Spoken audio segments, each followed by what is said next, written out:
In our culture, you're not supposed to talk about this. Growing up, if you even mention death around your parents, especially if you're Yoruba, if you're Nigerian, if you're Ghanaian, somebody in that room would cut you off. Don't say that. Why are you speaking that into existence? And I get it. I understand where it comes from. But that one belief, that one cultural reflex is quietly costing Black British families millions of pounds in lost inheritance every single year. And the communities that don't have that taboo, they've been building generational wealth off the back of this exact conversation for decades. And today, we're having it. Let me be honest with you about something. My name is Ayomide. I'm Yoruba. And I know exactly what it feels like to grow up in a household where money was worked for every single day, but never talked about. Where death was something that happened to other people. Where the idea of sitting down and saying, Dad, what happens to us if you're gone? That conversation didn't exist. Not because my parents didn't love us, but because in our culture, even asking that question feels like you're wishing something on someone. It feels disrespectful. It feels like bad luck. And so nobody asks and nobody plans. And then one day something happens and the family is left scrambling, not just emotionally, but financially. I know this because it happened to mine. When my dad passed away unexpectedly, we didn't just lose him.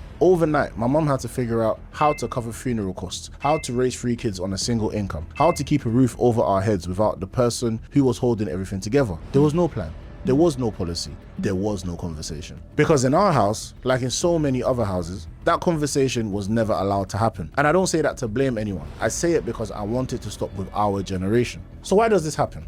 Why do our parents, people who sacrificed everything, who worked double shifts, who built something from nothing, why do they never have this conversation with us? I think there are 2 reasons. The first one is this. In a lot of our communities, inheritance isn't normalized because our parents are still building. Think about it. The generation that came before us, they arrived in this country with nothing. They were focused on survival, on getting a house, on getting a job, on making sure their kids had more than they did. They were in building mode. And when you're still building, you don't think about passing the baton. You're not thinking about the finish line. You're still running the race. But here's the problem. The race doesn't stop just because you're not ready for it to. And if there's no plan for when it does, the baton drops. Everything they built, everything they sacrificed for, it doesn't transfer, it dissolves. The second reason is this. There is a deeply embedded belief in our community that life insurance is a product for people who are about to die. I hear it all the time. Oh, I don't need that. I'm not planning on going anywhere. If I take out a life insurance policy, I'm speaking death over myself. And I understand that. But think about what that belief is actually costing you. Because life insurance is a product of premature death. It is a product of death. And death, I say this with love, is not optional.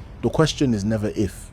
The question is always when. And whether your family is ready when it happens. I want to introduce you to a concept. Most people have heard of generational wealth, the idea that what you build gets passed down, that each generation starts further ahead than the one before. But there's another pattern I see constantly in our community. I call it regressational wealth. Not generational, regressational. Where instead of passing something forward, we pass the struggle forward. Where instead of saying, I went through this hard thing, let the buck stop with me, we say, I went through it, so you should too. My mom charged me rent when I was 18, her mom charged her. So the cycle continues. Not out of malice, but out of habit, out of a belief that hardship is something to be inherited rather than interrupted. And the financial version of this is the same thing. Our parents didn't have the conversation with their parents, so they don't have it with us. And if we don't break that cycle, we won't have it with our children either. And another generation passes with nothing transferred, nothing protected, nothing built upon. That is regressational wealth. And it ends when someone decides to be the one who takes the proverbial L and does not pass it on. Now I want to show you something because this isn't just theory. I came across a video recently, a woman, older American, speaking to her children. And she said something that stopped me completely. She said, if you've got siblings, you guys should get together, pool your money and get the biggest policy you could possibly buy on your daddy. I've already told my children, let's go and get $1 million policy on mommy. Split the premium between us, pay on it until mom goes. That's $500,000 for each of my kids when I leave here. They might as well profit off of my death. The people that don't look like us have been doing this for years. Read that back. She's not talking about something complicated. She's not talking about something that requires a financial degree. She's talking about a family sitting down together, having the conversation, pooling their resources, and making sure that when the inevitable happens, it doesn't destroy them, it builds them. That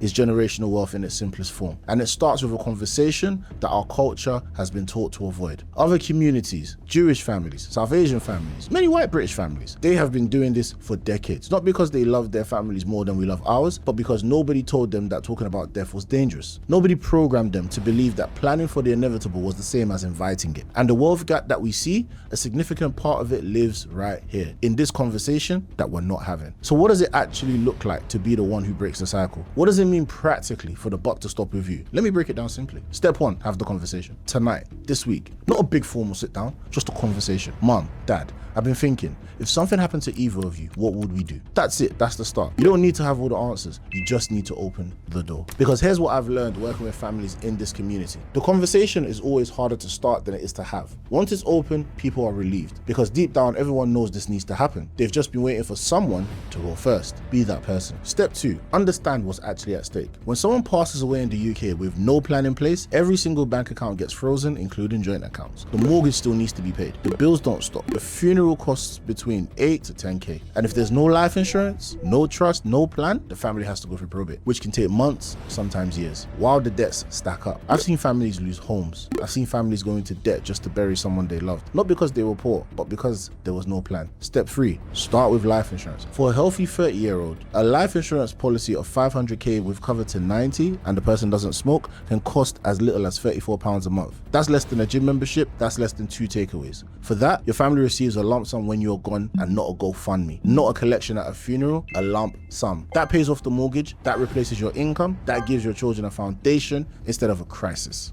Step 4, put it in a trust. This is the part most people miss. If your life insurance policy isn't written in trust, it goes through your estate, which means it goes through probate, which means your family waits and potentially pays inheritance tax on it. Writing your policy in trust takes about 20 minutes. It costs nothing. And it means the money goes directly to your family, tax-free without delay. This is what I mean when I say the industry doesn't tell you what your family needs to know. Step 5, think about your parents. If your parents are getting older and they don't have a policy, this is the conversation. You and your siblings, pull the premium if you have to. Get a policy on mom and on dad. Because the alternative isn't that nothing happens. The alternative is that something happens and you're not ready. And you spend the rest of your life wishing you'd had this conversation when you had the chance. And if I'm being real with you, I think about my dad a lot. I think about what would have been different if someone had sat him down and had this conversation. If someone had told him, not to scare him, not to be morbid, but just to say, you've worked too hard for your family to be left with nothing. He wasn't a bad father. He wasn't irresponsible. He just didn't know. And nobody told him. That's why I do what I do. Not to sell policies, but because I know what it feels like to be on the other side of this conversation when it's too late. And I don't want that for your family. So here's what I'm asking you to do.